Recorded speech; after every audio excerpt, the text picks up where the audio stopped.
Ladies and gentlemen, good morning. Hello from Hong Kong and welcome to the 5th edition of the Start Me Up Hong Kong Festival. This year, the festival has to go virtual due to the epidemic. However, it remains an annual innovation and startup extravaganza, offering a lot of inspiration to all of us. For that, my thanks to the 6 individual conference organizers, the event's many sponsors, and the overall festival organizer, Invest Hong Kong, for putting together another signature event. Establishing a startup is no small decision, and I believe entrepreneurs will take into account a host of factors. Business and living environment, as well as prospects and opportunities, are no doubt crucial. In the light of the fact that Hong Kong has been hitting local and overseas news headlines recently, I feel obliged to give you an update on our city, which I hope will help dispel some misrepresentations. Hong Kong has been traumatized by some unprecedented social disruptions, characterized by escalating violence, vandalized shops, acts and activities calling for independence of Hong Kong, intimidation of people holding a different political view, and threats and doxing against thousands of police officers on the social media. In short, our reputation as a safe city has been tarnished, and the normal business operation has been severely hampered. For Hong Kong, which is an inalienable part of China, and a local administration enjoying a high degree of autonomy directly under the central people's government, threats posed to national security simply could not be tolerated. Hong Kong is supposed to enact local legislation to safeguard national security, but we have not been able to do so after 23 years since our return to the motherland. It is against this background, and for the sake of countering the present defenseless situation, the Standing Committee of the National People's Congress, the highest organ of state power in China, has enacted a national law to safeguard national security in Hong Kong. This resolute decision of the central government is supported by the Hong Kong SAR government and some 3 million Hong Kong people who took part in a signature campaign over a period of just 8 days. Safeguarding national security through legislation at the state level is in line with international practice and has been put in place in many countries around the world. There is simply no valid reason why China alone should be inhibited from enacting national security legislation to protect its territory and its nationals. Unlike national security laws in many countries, which are wide-ranging, this particular national security law only criminalizes 4 types of acts and activities. They are secession, subversion of state power, terrorist activities, and collusion with a foreign country or with external elements to undermine national security. It will only target a very small minority of people who have committed those offenses, while the life and property, basic rights and freedoms of the overwhelming majority of Hong Kong residents will be protected. Stability will be restored, and Hong Kong will provide an environment conducive for businesses to flourish. I'm not going into the details of the law except to impress upon you that the legitimate rights and freedoms currently enjoyed by Hong Kong people will not be affected. Hong Kong will continue to be a free and open society. The rule of law, including an independent judiciary, will be as robust as ever. In short, the favorable factors of Hong Kong in attracting startups remain unchanged. Indeed, the number of startups in Hong Kong has doubled over the past 5 years, from about 1,500 to over 3,000.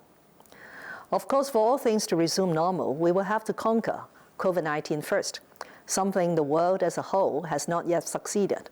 However, Hong Kong has responded to the challenge quite admirably, if I may say so. To date, our multi-pronged strategy has been amongst the most effective in the region and well beyond. And I'm glad to tell you that innovation and technology has played an important role, which underlines our potential in this area. To give you some examples, a monitoring system using Bluetooth low-energy wristbands paired with a dedicated mobile app and geofencing technology has enabled the monitoring of over 200,000 individuals under home quarantine here in Hong Kong up to now, An interactive digital map and dashboard has been created to keep the public informed of the pandemic situation. Open data in machine-readable format and application programming interfaces are also available for those looking to conduct their own analysis or develop websites, mobile apps, and other programs. We are also distributing a reusable face mask known as the Q mask, free to every Hong Kong resident. Developed and patented by the Hong Kong Research Institute of Textiles and Apparel, the Q mask won a gold medal at the 2018 International Exhibition of Inventions of Geneva for its groundbreaking technology and its ergonomic design. As remote working or service has become a new trend during the epidemic, we launched the Distance Business Program to support enterprises to continue their business and services during the epidemic by adopting IT solutions. We have recently decided to triple the financial commitment to the program to about $200 million in view of the positive response to the program.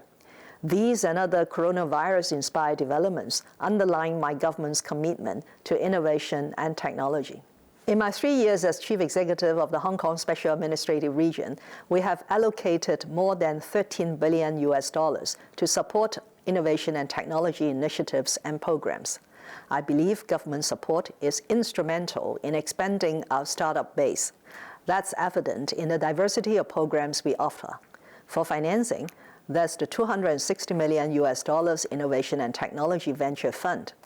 Working together with venture capital funds, it invests in local INT startups at a ratio of about 1:2, with a letter coming from our venture capital investors. Today, we have partnered with 6 venture capital funds, closing 16 deals totaling more than $10 million.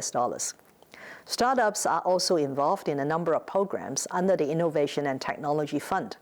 The public sector trial scheme, for example, provides funding support of about $130,000 per project for public sector trials inspired by promising R&D. We are expanding the program. All technology companies conducting R&D activities in Hong Kong will soon be eligible to apply. Within government, we encourage startups and SMEs through our pro-innovation procurement policy. It opens up public data for research, encouraging departments to apply technology and technology-driven solutions more vigorously. Innovative technology can be deployed to great effect in delivering public services and smart city applications. To that end, we launched the Smart Government Innovation Lab earlier this year. It connects government to innovative companies. The initiative helps match suggested products to service needs, enabling proof of concept and accelerating Hong Kong's smart city path. Our flagship INT centers, Hong Kong Science Park and Cyberport, continue to be government's preeminent partners in promoting startups. Looking to the future, and I'm talking here about the Greater Bay Area, we are developing a major innovation and technology park in concert with the Shenzhen government. The Hong Kong-based park, rising near the boundary with Shenzhen, will serve as a regional and international base for cooperation in scientific research. Today, $2.6 billion has been set aside for initial development, with the first batch of INT buildings scheduled for completion by 2023. Soon after, startup companies with an R&D focus will find themselves with ready access to the mainland.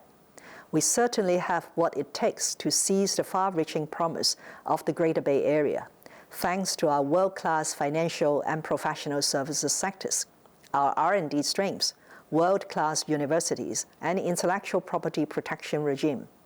No less important, our one country, two systems connectivity will smooth the way for companies in the Greater Bay Area throughout the region and around the world. I understand that the Startup Impact Summit will get going soon, and it will spotlight the Greater Bay Area, together with a variety of overseas markets, promoting investor matching, startup services, and pitch sessions. I'm sure you will enjoy it.